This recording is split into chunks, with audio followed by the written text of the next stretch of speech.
Perik Yud Gimel Pasuk Lamed Beis is where we were holding. Okay. So yesterday we said that the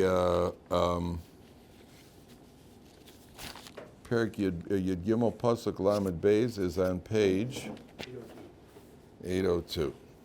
Okay. First a word from our sponsors. For parents who are looking to investigate shidduchim for their daughters, so we have over here the Shelach investigation questions for parents, which is to help you to ask the right questions to find out about the bocher that you want for your daughter. So that is the Shelach investigation. And for those of you who have sons who are learning Gemara, and you would like to help your son succeed in Gemara, so he becomes one of those guys who the girl's parents are looking for, here is helping your son succeed in Gemara. And these are both available if you on PayPal. Each one is $12. You can email me at Dovid B. Kaplan, B as in baseball, basketball, badminton, and busted bridges in Baltimore, as Dovid B. Kaplan. Okay? Now, back to our scheduled program. All right. So we're on Perik Yud Gimel Pasuk Lamed Beis. And the Torah says like this: Vayotziu dibas ha'aretz asher taru osa. They spread a bad report about the land. El bnei Yisrael lemar ha'aretz asher avarnu v'alosur osa eretz ocheles yoshvehi. It is a land that consumes its inhabitants. Page 802.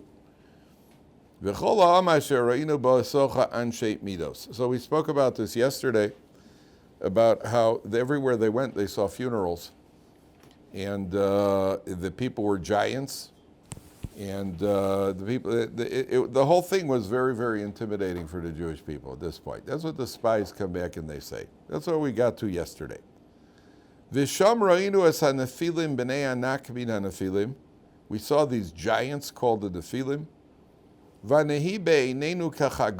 were in our own eyes as grasshoppers. And in their eyes we appeared as grasshoppers too. So there are, the commentary, the obvious question is, well, how do you know how they saw you? You know how you see yourself, but how do you know how they saw you? Who told you that they saw you as grasshoppers? You felt like you were grasshoppers because you're looking at them, and when you're looking up, you think, boy, I feel like a grasshopper. So Rashi brings down a medrash that they said that they were walking along and they heard the giants walk. I said, we see grasshoppers in the vineyards over there. So he overheard them talking about grasshoppers. Now there is a medrash that says that one of the giant's daughters was eating a pomegranate, and she threw away the peel of the pomegranate. And the spies at a certain point wanted to hide, so they climbed into this pomegranate peel because they thought that it was a cave. That's what the medrash says. Then one of them picked it up and they fell out when they picked up the peel.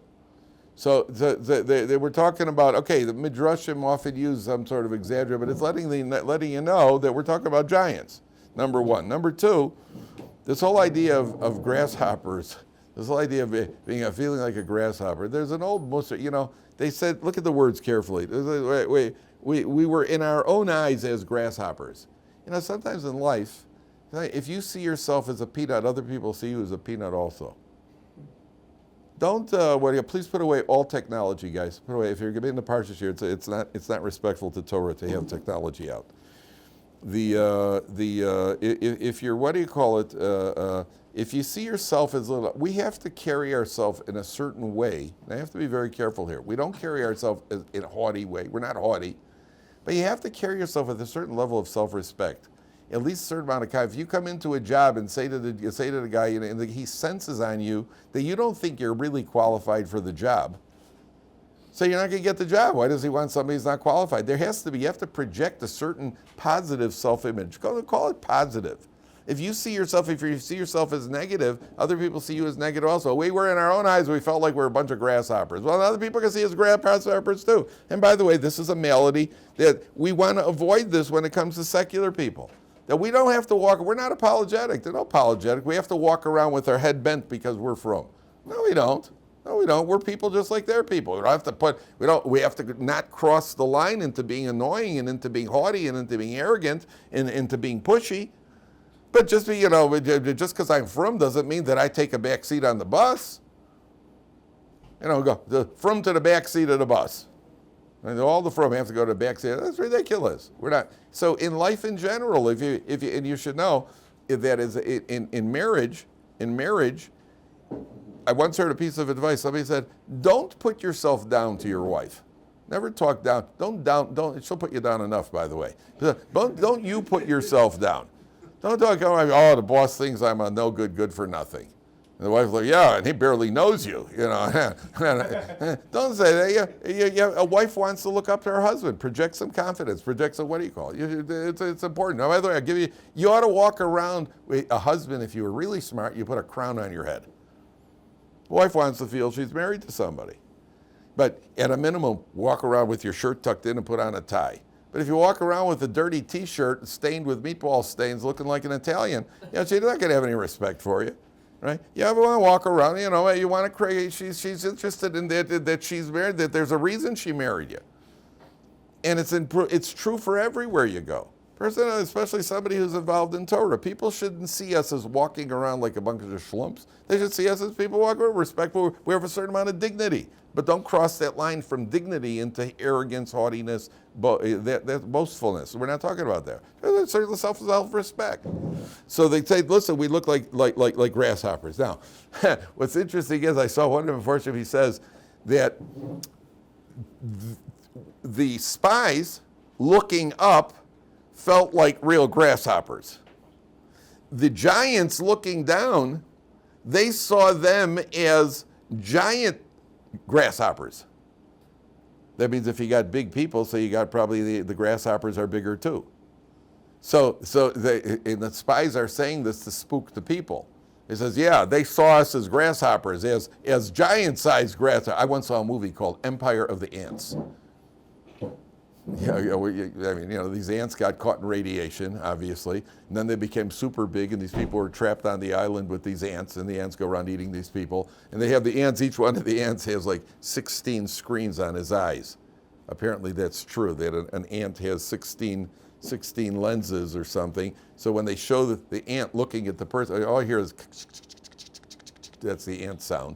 And he's looking at the victim. And you see 16 of the victims. That's what they show you in the movie. You see 16 because he's looking, and then they eat up all the victims, whatever it was, and I think 2 people get away. So it's called Empire of the Ants. It was a double feature. It was playing with I couldn't make this up if I wanted to do. It was playing with the Incredible Melting Man. The Incredible Melting Man was a guy who got caught in radiation, and he shrunk. He was shrinking. So I guess radiation could work both ways. So that one we didn't have patience for us. We walked out after about 20 minutes. They had enough radiation for one day. That was too much radiation isn't good for you. That's what they say when they give you an X-ray, right? That I also never understood. The X-ray technician guy goes out of the room, leaves you in there with the radiation. Oh, for me it's okay. For you it's not. I don't understand. How does that work? And I'm thinking, so they're trying to spook the people by telling the people, hey, look, they got giant grasshoppers there. What are you going to do with a giant grasshopper? And this is all a spook. Vatisa kol ha'eda vayitnu es kolon. They all started crying. Vayivko ha'am balayla. The people started crying. So one of the Medrash says that the spies, what happened was the spies came back, and each one of the spies went into his tent and started wailing and crying. They weren't really upset, but they started wailing and crying to get attention. Almost like a 14, 15-year-old girl. Started wailing and crying. So they were okay. So as soon as somebody came in, they started crying. So the wife started crying. The kids started crying. The words started crying. The entire people started crying. And the Meforshim say, Kol ha'eda. Kol ha'eda is what implies that the entire Jewish people will be crying for generations now. Kol ha'eda. The entire people are going to be crying now for generations. So, Vayivko ha'am balayla hu. We said yesterday that the reference to Tisha B'Av, that's going to be a night of crying. Vayilonu al Moshe ve'al Aaron kol b'nei Yisrael, vayomer aleim kol ha'eda. Lu masnu be'eretz Mitzrayim. Would have been better if we died in Egypt. O b'midbar hazel lu masnu. V'lama Hashem mevi osan al eretz hazel lidpol b'cherev. Why are we going to fall by the sword? Nashenu v'tapenu yu lavaz. They're going to be spoiled our wives and children. Halo tov lanu shuv Mitzrayim. Better we should go back to Egypt. And of course, whenever there's trouble by the Jewish people, who was involved? Which two guys were involved? None of any of you were our own sons. Dasan and Aviram. Vayomru Ishel Achiv. One man says to this fellow, it's Dasan and Aviram, unfortunately. They're of course, they're there at the forefront. Nitna Rosh, we'll appoint a leader. V'nashuva Mitzrayim. Vayipol Moshe V'Aaron al Pnei, Moshe and Aaron fall, they fall forward on their face. If they kol kal adasi b'nei Israel. V'Yoshua binun v'Kalev ben Yefuna min ha'Torah me'azaretz koru v'gdeihem. Yoshua and Kalev rent their garments. So, by the way, we see halacha. There's an idea that when you see a blasphemy or inappropriate behavior and in a rebellion against God, a person should tear his garments, or rends his garments. Yoshua and Kalev rent their garments. Page 804 for anybody who just came in. Top of page 804. Vayomru el kol hadas Yisrael lemor. Now watch this, guys. Yoshua and Kalev speak up. Ha'aretz asher avarnu v'lasuro sa tova ha'aretz ma'od ma'od. The land that we're gone into is a very good land. Now that expression, ma'od ma'od, is a very, very funny expression. Does anybody know where we find that expression? Moshe, can I ask you to just make it a little bit colder? Where do we find the expression ma'od ma'od? And the land was good? It doesn't say ma'od ma'od. It only says ha'tova ha'aretz ma'od. It doesn't say ma'od ma'od. Where does it say in Mishnayos? There's a Mishnah that says me'od me'od. Where does it say that? The Mishnah in Pirkei Avos. Mishnah in Pirkei Avos says me'od me'od hevei shval ruach. Be very contrite. Shetikvas enosh rima. I don't remember offhand. Shetikvas enosh rima. Man's ultimate end is the worms.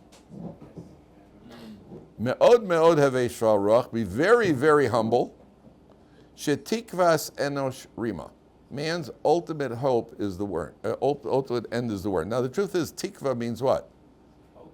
Tikva means hope. That's a strange turn of phrase. Be very humble because man's ultimate hope is the worms. I mean, most people are hoping not to get worms. What does that mean? So in context, it means be very humble because man's ultimate end is the worms. But the word of the Mishnah is tikva.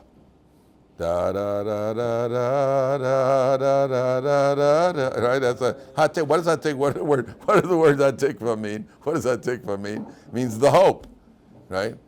Liosam chofshi be'artzenu, to be a nation that's free in our land, to be free of Torah and mitzvahs, obviously, in our land. So the what do you call that? No constraints. So what does that Mishnah mean? So I saw a very interesting explanation. The Mishnah is saying like this.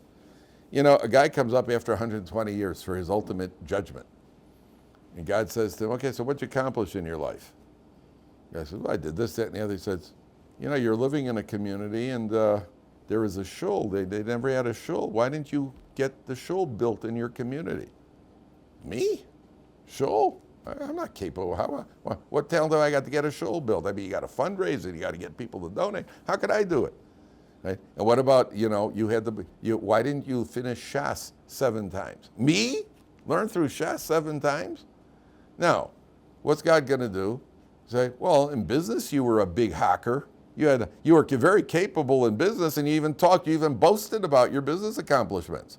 And you got a big degree there in school, and you boasted about your intellectual capabilities. What happens is you sentence a person, we sentence ourselves. You're telling me now all of a sudden you turned humble? All of a sudden up here in the heavenly court, you're humble. Oh, I wasn't capable of that, and I wasn't capable. Down there you bragged about all your capabilities. So the Mishnah is saying, you know what? Be very, me'od me'od hevei shval ruach. Be very, very contrite like a worm. Because your ultimate hope to get off the judgment up there is to be that you were a worm in your life down here. So if you behave like a worm down here, worm meaning that you were a humble person down here, so when you get up there, you can say to God, I wasn't. Okay, maybe we'll cut you. We'll give you a break. But if you walked around down here when we were alive down here, and we were flaunting all of our talents, and all of a sudden up there we become talentless, that's not going to cut it. That's not going to cut it. You yourself are contradicting. It's a self-contradiction in the ultimate, in the eternal judgment.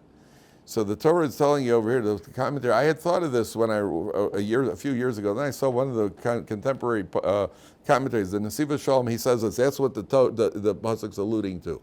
What is the flaw of the spies ultimately? They're not willing to be to submit to Moshe's authority. They're not willing to be me'od hevei shvar ruach. Be very. That's what this turn of phrase me'od is. And not only that, you could read the pasuk as follows. Vayomer el kol adas v'Yisrael, Moshe and Yeshua and Kalev say, ha'aretz asher avarnu v'lasur asa tova ha'aretz. The land is very good, comma. And as a reminder to you guys, me'od, meaning alluding to that Mishnah. Guys, stay humble, be contrite, be submissive. And that's why the double terminology, me'od. And then they go on and start talking about how good the land is. Im chafetz banu Hashem, if Hashem wants, v'hivio sanu el aretz azos asanu alonu, eretz asher izavas cholav udvash. If Hashem wants, He'll bring us to this land which flows with milk and honey. He'll bring us to this land which flows with milk and honey. No money, yeah, it flows with money. It flows out of your pockets. That's where it flows, yeah. My mother always said, yeah, money comes, money goes. I was once fetching in the house. She said, well, don't make a big deal. Money comes, money goes. Yeah, the problem is that it goes more than it comes. That's the problem. So if Hashem wants, He can bring us into the land that flows with milk and honey. Ach ba Hashem, watch this. 1 second, this is the main point I want to get to today. Ach ba Hashem al timrodu, don't rebel. Ve'atem al tiru esam ha'aretz, do not free the people of the land. Ki lachmeinu heim, they're our bread. Sartzila me'aleim, their shadow has been removed. V'Hashem itanu al tiru, Hashem is with us, don't be afraid. What does that mean? Lachmeinu heim, they're our bread. What does it mean, they're our bread? So, one of the plain meaning of they're our bread is what happens when you eat bread. Chew it up, you swallow it, disintegrates. So first thing they're saying, listen, they're bread. They're nothing. All right, we'll destroy them. We'll take them down. Bro, right? That's when you get a bro. Right? We'll swallow them. We'll chew them up. We'll swallow them. They'll disintegrate. Nothing to be afraid of. Number one. Number two, lachmeinu means, they're giants. Yeah, they're giants. They're giant grasshoppers. Yeah, there are giant grasshoppers there too, right? That's what we learned about the giant empire of the ants, right? The giant grasshoppers. Yeah, they're giant grasshoppers. Let me ask you a question. If you ran into a giant grasshopper, would you be afraid? I would. I told you, I saw the movie, Empire of the Ants. Those ants were big, They were big. I was afraid. I wasn't even in the screen. I was just sitting there and I was afraid. But if you ran into, what would your reaction be if you ran into a giant loaf of bread? It's a huge loaf of bread. Would you be afraid of a loaf of bread? I wouldn't even be afraid of a giant rock. Somebody wanted to tell me, somebody's trying to get me to go to Australia. I said, what's in Australia? The biggest rock in the world. Oh, gee, can't wait. I can't wait. Wow, a rock. Okay. I'll look at pictures. It's just as good, And what does the rock do? It just bees. Who needs a giant rock, right? He's ran into a giant loaf of bread. I was once on a plane. So this lady pulls out, she has this longest baguette. You know what these baguettes are? I never saw such, I don't know where she bought it, in one of the non-kosher shops, and it looked good, by the way. And she's got this baguette, must have been this long.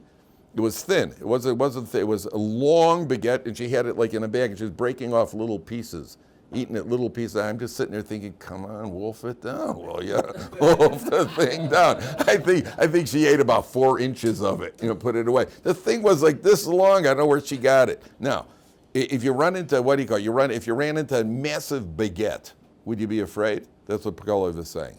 Well, you're thinking they're giants? They're lachmeinu. We view them as a large loaf of bread. Or they're nothing more than a big loaf of bread. We have nothing to be afraid of. Number 2. Number 3, there's a deeper meaning here. Lachmeinu means, what was the bread that the Jewish people were eating at that point? What kind of bread? They were eating mun. So what were they saying about the inhabitants of the land? They're saying lachmeinu. What did they mean by lachmeinu? That the same way that we're surviving beyond natural law, our bread, the biggest miracle in history is not the splitting of the sea. Kriyas Yamsuf is not the biggest miracle in history. And even the 69 Mets are not the biggest miracle in history. That's not the biggest miracle. That was a disaster, by the way. That's not the biggest miracle in history. The biggest miracle in history is 2 million people plus surviving for 40 years in a desert. I mean, go survive a day in the desert, 2 days in there. 6 million people. Now think about that. And they joke in the secular joke, oh, it's gonna like manna from heaven. Well, yeah, it was not a joke. That's what they survived on. Manna from heaven in a portable well. They had water, Miriam's well. It was a portable well for 40 years. And this well went with them. And they drew water from this well. They drew canals to each tribe. The whole camp was 12, it's probably 3 miles long to 2.5 million people. 2.5 million people is not, it's not Malo Daphna. You're talking about you're talking about, and there for 40 years, how'd they survive? They had water, they had food. Where'd it come from? Yeah, water came from heaven. Even more of a miracle. The water came from below and the food came from above. Can you imagine that? Imagine the kids going into the land of Israel for the first time they experience rain. Right? Little kids go, hey, Mom, miracle, there's water falling from heaven. Because for 40 years, the water came from the earth. Came from the bear shel Miriam. In the foot. So that you're talking about a miraculous existence. So he says, Lachmeinuhem. How are we surviving right now? So call him Yeshua. How are we surviving right now? We're surviving right now based on Lachmeinuhem, our bread, just like we're surviving our manna. So that's how we're going to survive in the land of Israel too. We'll make it. We'll overcome them the same way we've overcome everything else. That's what Kalev and Yeshua say. Okay. So then Hashem says, the Jewish people, what's their response to all of this? Kilach sart silam me'alem. Their shadow has left them. What does a shadow do? Their shadow has left them. What is the shadow? The shadow means the protective ministering angel. Every nation, did you know that? Every nation has a ministering angel, a malach, that's watching the. Does anybody know who's the malach of the Jewish people? He's one of them. He's an assistant. Who's the not Gabriel? Not. Isn't it God himself? Michael. Michael is the ministering angel of Jewish people, the Malach Michael. I don't know who said that. That might have been Michael himself who said it. I can't even say who said it. Right? So the Michael is a voice from heaven. Here I am. What do you call it? Michael is Michael is the ministering angel. The numerical value of Michael is 101, by the way. Numerical value is 100. What's significant about number 101? That besides that, yeah. Besides that, they also dress in black and white. Yeah, but besides that, right, besides 101 Dalmatians, what else is significant about number 101? That the Gemara says, how many times you're supposed to review your studies? 101. Oh, yes. 101, the Gemara says, and the Gemara says that you can't compare somebody who has reviewed his studies 100 times to 101. Because 101, I mean, they're not that far off, right? There's an attitude difference. Because when you study it 100 times, when you get to 100, you're done. I'm done with this. You close the book. You're finished with it. 101 means I'm on the second round. I did it 100 times. Now I'm starting the second 100. It's an attitude. That means I'm never finished. It's an attitude. That means I'm never done studying. Okay? That's the up till this point. So what's the Jewish people's reaction? So each nation has a ministering angel. Hashem only takes down that nation when the ministering angel is taken down first. The ministering angel of Egypt was taken down, then he took down the Egyptians. The ministering angel of Babylonia was taken down, then he takes down the Babylonians. The Persians, all the various nations. That's what our sources say. So Sar Tzila Mi'aleim, the Yeshua and Kalev, I'll get to one second. Yeshua and Kalev say, their ministering angel has been taken down. They are vulnerable, we could go into the land and we could overcome them. Just 1 second, Leo. Vayomru kol ha'eda, so what's the reaction of the people when Kalev and Yeshua start speaking good? Vayomru kol ha'eda lirgom osam ba'avanim. They want to stone them. Like with Hur. We're not happy about, we're in a bad mood as it is. And nobody likes a gum snapper in the morning when you just wake up. You're grouchy and they say, "Hi everybody, how are you?" No, that's unpopular. So you're in a situation over here. Everybody's upset. You just been told that you're going to get decimated by these giants and all of a sudden, no, it's good. Oh please, and the people are not in the mood to hear this right now. So they pick up stones. Ukvod Hashem nira be'ol moed el kol b'nei Yisrael. And then Hashem's glory appears, a cloud appears, and the cloud, according to some, becomes a barrier between the stones. They actually threw the stones, the clouds protected them, according to some. And God's glory appears. Then he comes to Moshe Rabbeinu. I'm skipping the next section, but Moshe Rabbeinu comes Hashem comes to Moshe Rabbeinu. He says to Moshe Rabbeinu, I want to destroy the people. And Moshe Rabbeinu begs Hashem not to. So then, he says like this. Now go to page 806. And this applies to all of us, gentlemen. On page 8, Yud Daled. Yud Daled. So God says like this. Towards the bottom. He talks about what I'm going to do. Moshe begs for forgiveness, and Hashem says, I forgive you, I'll give them a chance, but, Pasuk Chaf Beis, 9 lines from the top. Ki kol ha'anoshim, everybody see that? 9 lines from the top, page 806. Ki kol ha'anoshim baroim es kvodi v'esososai asher asisim b'mitzrayim v'amidbar. All those people have seen my glory and the signs that I performed in the desert. They've tested me 10 times, and they did not obey me. They're not going into the land. Here's the decree. First of all the people over the age of 20 who are in the desert are not going into the land of Israel. That's a punishment, number 1. I'm not going to wipe them out. Hashem's first thought was, I'll destroy the people and make a nation out of Moshe Rabbeinu. Moshe says, no, please, no. Give them a break. So I said, okay, I'll cut them slack.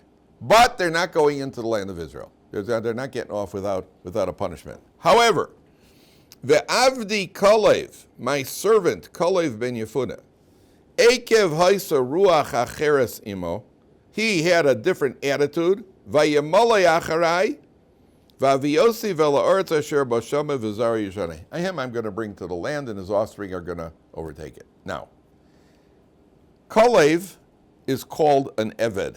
The Avdi Kalev, my servant Kalev, my loyal servant Kalev. Moshe Rabbeinu is called Eved Hashem. This is a title, an honorable title that is not used often. He's an Eved. He's a servant. He's a loyal servant. Why is he a loyal servant? Because Ekev Haisa Ruach Acheres Imo. He had a different attitude. Now what does that mean? He had a different attitude. So picture the scene. You got these Meraglim and the entire people, and Kalev gets up and he fights against the prevailing attitude. That means somebody who remains loyal in spite of the pressure around him. And Kalev, we're talking about danger over here because you see the people are throwing stones. And you're willing to stay loyal in spite of everything else, then you get the title of a servant. You're a loyal servant. That, gentlemen, is an opportunity that we all have. Why? Because we live in a world where everything around us, we are outnumbered by all of the negative, all of the inappropriate behavior, and it affects us. Let's not kid ourselves. It affects us.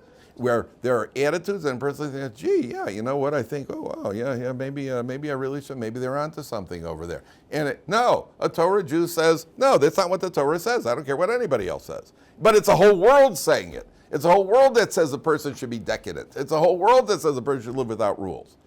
That's a loyal servant. Who's he a servant of? He's a servant of God. Everybody else is a servant of man. The biggest politicians, here you got a debate, the presidential debate. Oh, this is going to be a good one. Presidential debate.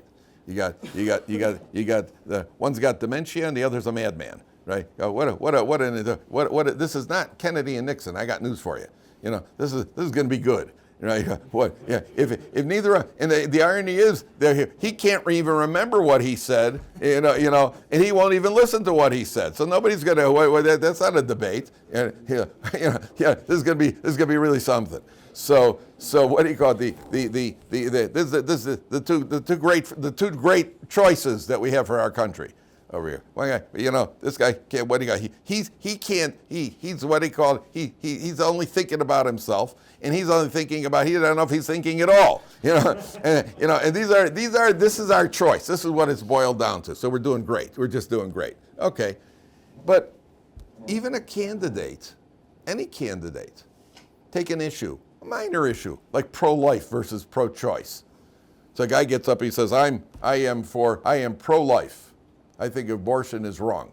Next thing he knows, there's an outcry, and all the liberals are on top of him, and what do you call it? And he sees his polls are. So the next day he goes, my words were taken out of context. I don't know, sounded like they're pretty perfect, clear context to me. He goes, when I said abortion is wrong, I meant it's wrong to say that abortion is wrong.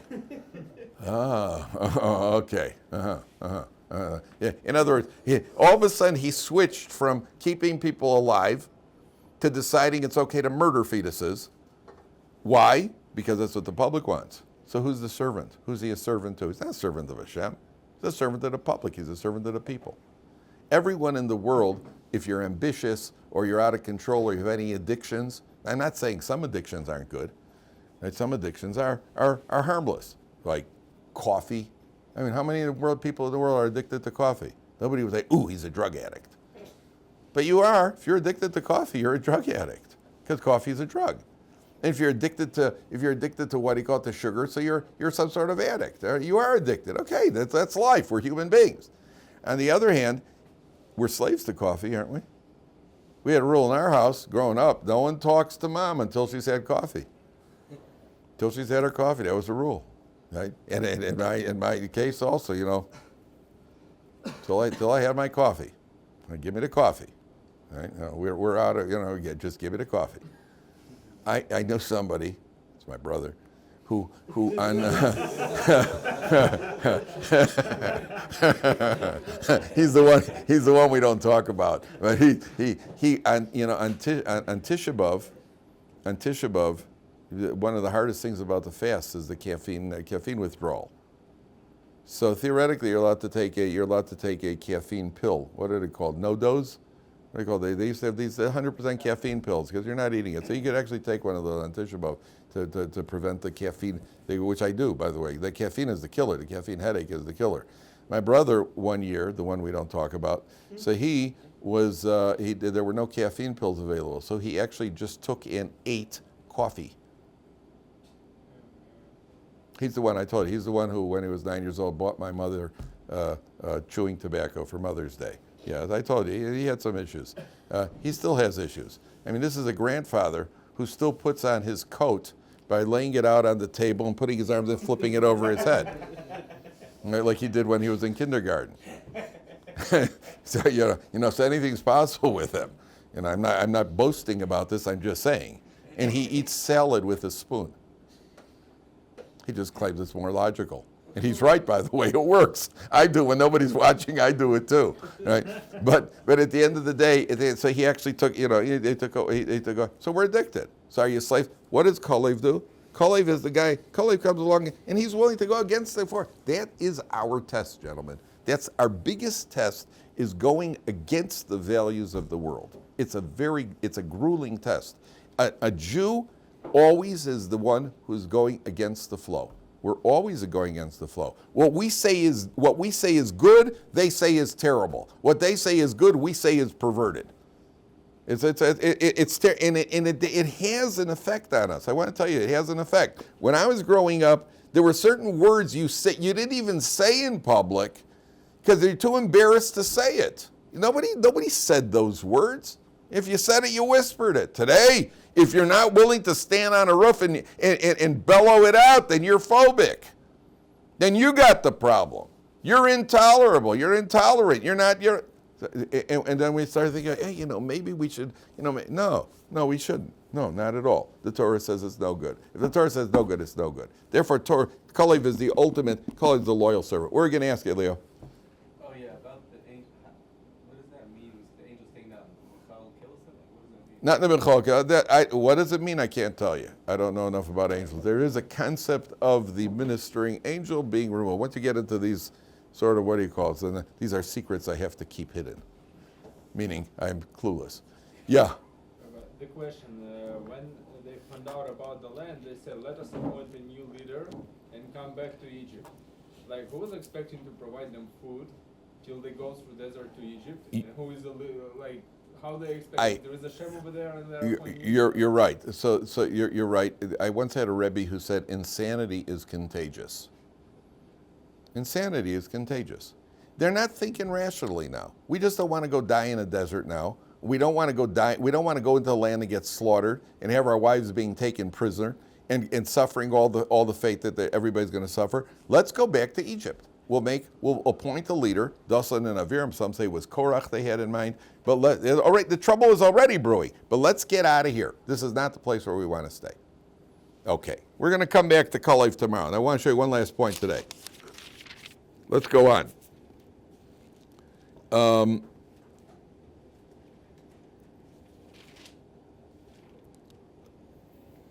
Take a look at the bottom of page 808.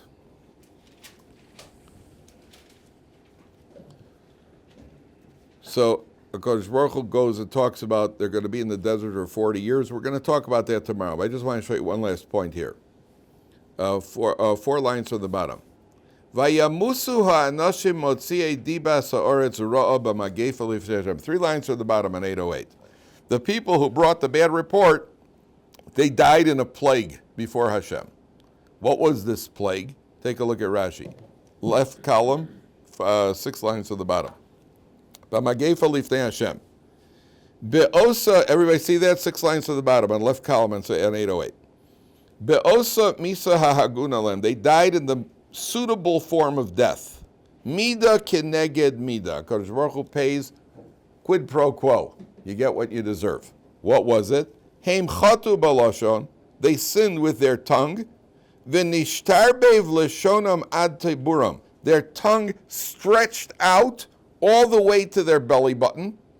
V'toloim yotzi mileshonam uboim lesoch teburam. Worms crawled out of their tongue into their belly button. Lakach nemar b'magefa. They die with this terrible plague because Hashem punishes mida keneged mida. You know, that's pretty bad. Yeah, Aaron, I hate when that happens, right? Yeah, your tongue stretches out to the belly button and worms crawl. I mean, that alone is probably uncomfortable. Just, you know, before we even get to the worms and before we get to the belly button crawling in, just pull a guy's tongue out to his belly button. You know, that could also be pretty bad. You know, that could be pretty uncomfortable.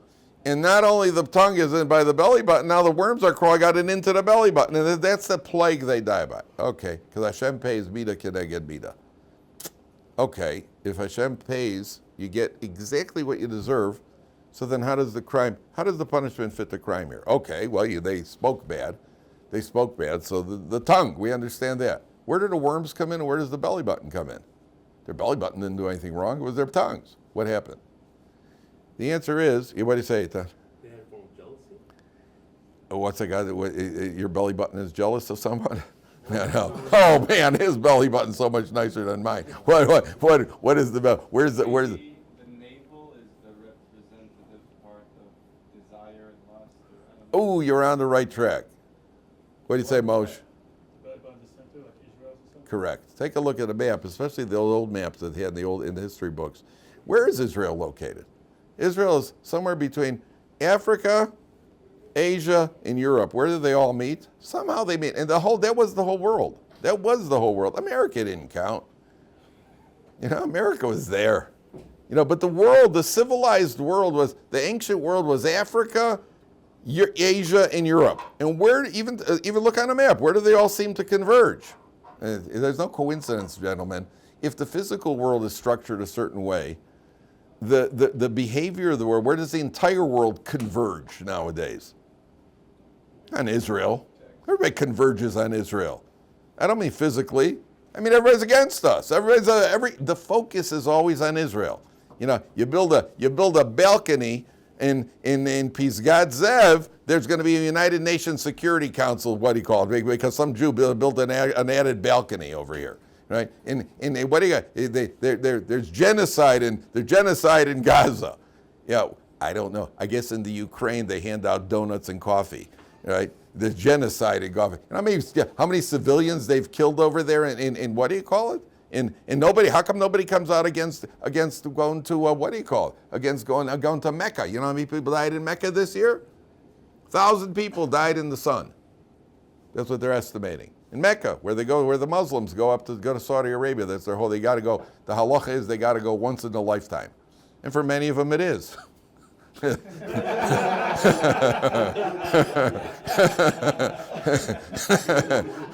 a once in a lifetime occurrence. Okay, how come? And they're bombing the Ukraine, and people are dying all over. And what happened to Israel? A couple of people got shot and deserved to get shot in Gaza. The world's up in air. Right? Israel's right in the center of everything. Who did they spread a bad report on? They spread a bad report on the tabur ha'aretz. Israel's called. Rashi says, taburam, their belly buttons. They spread a bad report on tabur ha'aretz, on that which is the center of the world. And what lesson did they neglect? They neglected that lesson that we mentioned earlier. Me'od hevei shva ruach shetikvas enosh rima. You should have submitted and been contrite like a worm. You didn't, and therefore the worms invade. But it's more than that. One last point. You ever see a tree rot? If a tree rots, what caused the tree to rot? What caused the tree to rot? A bunch of maggots, a bunch of worms eating away at the tree. One individual worm wouldn't do that much damage, would he? When is it that the worms have their potency? When you got a lot of worms together. If one of the spies would have come back and he would have said, this is Cranky Frankie, everybody knows he's always the pessimist. So he comes back and he says, nah, it's not a good play. If everybody would say, yeah, we should go into it, and Cranky Frankie is over there saying, well, yeah, nah, it's no good. They're going to, be quiet. Nobody's interested in hearing from you. Or Herschel, the shul grouch, he's always got a problem. Why do we got to do this? Why that? Nobody's going to pay attention. But when you get 10 guys together, it becomes a potent force that has an effect. When do worms have their potency? When they're together. Therefore, the punishment of the worms. All right, Alan.